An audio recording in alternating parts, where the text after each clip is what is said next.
दीनी महक ये फिक्र देकर जिन लोगों ने अपनी बच्चियों को अपने घरों से रुखसत किया है, वो जिस घर में बच्ची जाएगी उस घर को जन्नत का नमूना बनाती है। अगर अल्लाह के अलावा किसी को सजदा करना जायज होता, किसी को सजदा करना जायज होता, एक बीवी के लिए जायज होता कि अपने शौहर को सजदा। इतना बड़ा मुकाम है, इसीलिए रसूम और रिवाज से परहेज करते हुए ये इबादत है। इस इबादत को इबादत के तरीके से अदा करें। इसी तरीके से हमने ये निकाह को एक इबादत नहीं समझा, बल्कि इसको एक रस्म और एक फंक्शन तस्वर करके रसूम और रिवाज को इसमें शामिल करके कई लुग़वियात, खुराफात और कई रसूम और रिवाज का इसको मरकज बनाकर जा रहे हैं। तो कम से कम 8-9 के दरमियान में बिदर में उकूद तकमील पा गए। आज असर में हो जा रहा, मगर वहां पर जाने के लिए 9, 10, 10:30, 11 तक का टाइम हो रहा है। ये चीजों को मुआशरे से खत्म करें और याद रखें, जिन हजरात, जिन सरपरस्त हजरात का आज भी कंट्रोल है, वहां पर आज भी हर चीज वक्त पे पाए तकमील को पहुंच रही है।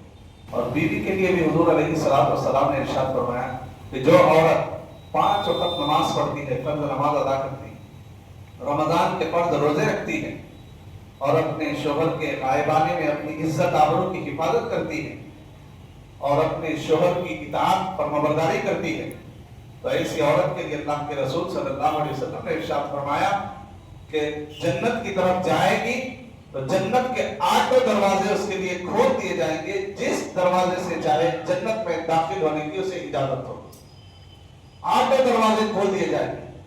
बताइए, ये चीजें कभी हमने अपनी औलादों को तालीम दी है, नसीहत की है?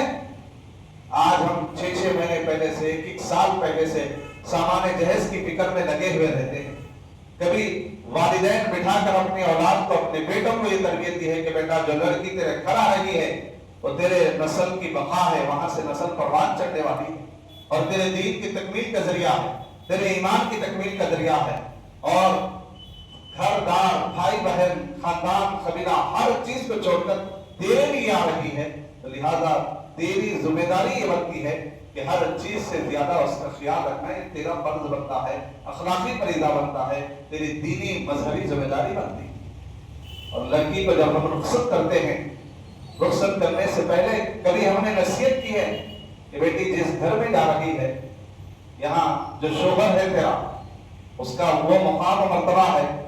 अगर अल्लाह के अलावा किसी को सजदा करना जायज होता, किसी को सजदा करना जायज होता, एक बीवी के लिए जायज होता कि अपने शौहर को सजदा।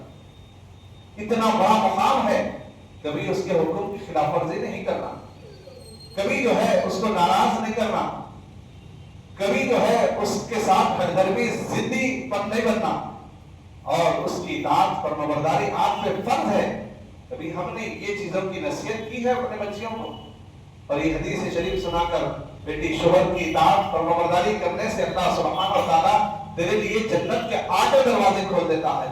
ये तालीम, ये तरबियत, ये ज़हन साजी, ये दीनी महक, ये फिक्र देकर जिन लोगों ने अपनी बच्चियों को अपने घरों से रुखसत किया है, वो जिस घर में बच्ची जाएगी उस घर को जन्नत का नमूना बनाती है। हाज़िरीन मोहतरम, और निकाह ये इबादत है, कोई रस्म रिवाज नहीं है।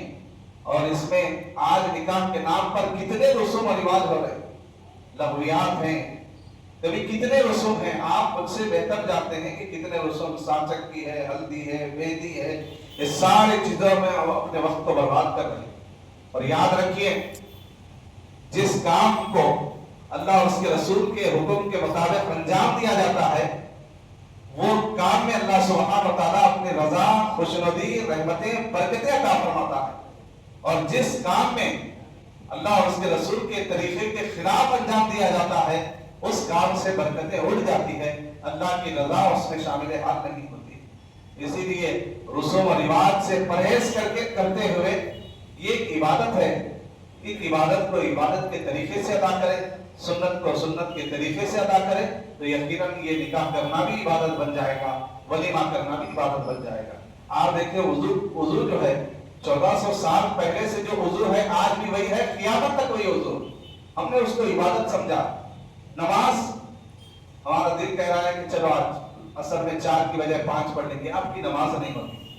فرض ہے جتنی عبادت کرنے کو کہا گیا ہے وہی طریقے کرنا ہے. آپ وضو کر رہے ہیں, کلی کر رہے ہیں, ناک میں پانی چڑھا رہے ہیں, جس انداز سے اللہ کے رسول نے فرمایا اس کے انداز سے کرنا ہے. اگر اس کے خلاف جاتے ہیں تو پھر کوئی چیز آپ کی قابل قبول نہیں ہے شریعت کی نظر. اسی طریقے سے ہم نے یہ نکاح کو ایک عبادت نہیں سمجھا بلکہ اس کو ایک رسم اور ایک فنکشن تصور کر کے, رسوم و رواج کو اس میں شامل کر کے کئی لغویات, خرافات اور کئی رسوم و رواج کا اس کو منبع اور مرکز بنا کر جا رہے ہیں. اس وجہ سے ایسے رسوم و رواج سے پرہیز کرتے ہوئے سنت کے مطابق اسلام کے بتائے ہوئے طریقے کے مطابق نکاح کرے. یقیناً اللہ سبحانہ و تعالیٰ دنیا میں بھی خوشیاں عطا فرمائے گا, آخرت میں بھی خوشیاں عطا فرمائے گا. اور حاضرین محترم, ایک بات میں عرض کر کے اپنی بات کو ختم کر دیتا ہوں.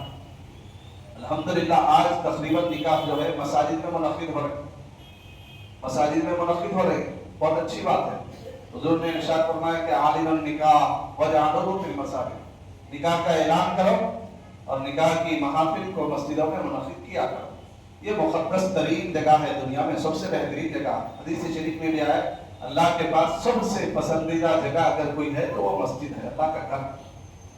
یہ چیز اچھی ہے, معاشرے میں بہت اچھی ہے.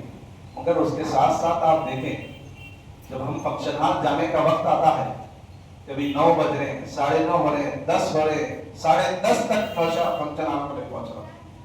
ایک چیز اچھی آ گئی تو اس میں اور کئی برائیوں کے ساتھ ہم دوسری چیز اور کئی برائیاں کھینچ لا رہے ہیں معاشرے میں.